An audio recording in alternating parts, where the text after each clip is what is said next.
За сайн байцгаана уу та бүхэндээ энэ өдрийн мэндийг хүргэе.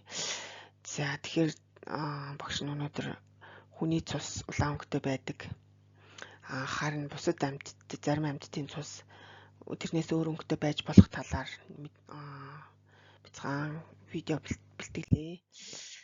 За одоо далайн гүнд бол ингээд харанхуй орчинтой, хүйтэн, өндөр даралттай хүчилтөрөгч маш бага байдаг. Тэгэх юм бол одоо амьд үлдэхийн тулд хавч хэлбэртнүүд өөрмөц химийн инженерчлэл ашигладаг юм байна. За ямар инженерчлэл ашигладаг юм бэ гэхээр нөгөө хүчилтөрөгч бага учраас тэрэндээ тохирсон юм одоо өөрийн юм одоо эсийн доторх тэр комплекс нэгдлийнх нь цусан дахь комплекс нэгдлийнх нь одоо төвийн ион өөр болж ирдэг юм байна. За хүн дээр бол одоо хүний цусны найрлагд байгаа гемоглобин гэд комплекс нэгдлийн төвийн ион нь төмөр байдаг дээ. Гэтэл далайн гүндх амьтдуудын хувьд болохоор төвийн металлынх нь ион зис болж ирдэг юм байна. За энэ нь болохоор хүчилтөрөгчлийг болох үед одоо нөгөө хүчилтөрөгч маань төмрийн атомтой холбогдох үед оксигемоглобин улаан өнгөтэй болж явах үед харин далайн гүнд байгаа тэр амьтдын хүчилтөрөгчтэй холбогдож явах үед тэр төвийн ион нь одоо зис хүчилтөрөгчтэй холбогдно. Тэр үед болохоор бас нөгөө үүссэн нэгдэл нь бол цэнхэр өнгөтэй болж ирээд ингээд тэр амьтны цус бол цэнхэр өнгөтэй болд юм байна.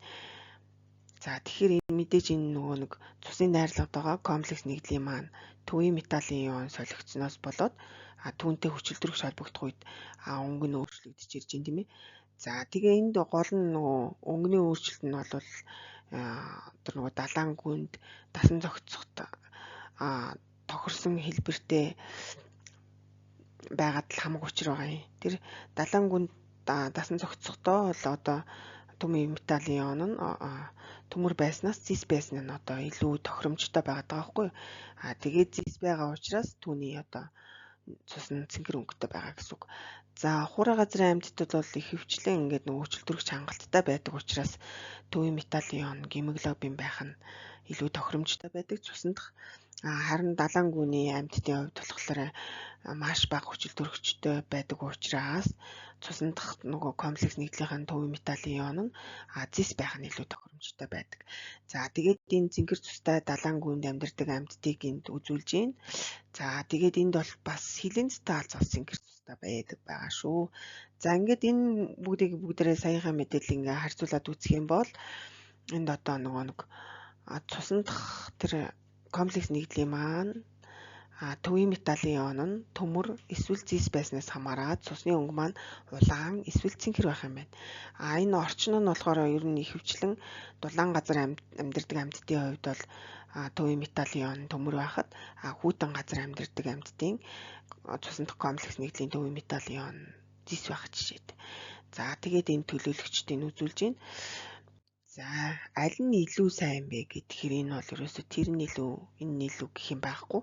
Яг л тухайн нөгөө амьдарч байгаа орчин нөхцөлдөө тохиромжтой байхаар л ингэж зохицож байгаль түүнийг инженерийнх нь хувьд ингэж бүтээхтэй ингэж өөр бүтээсэн байдаг бахнэ.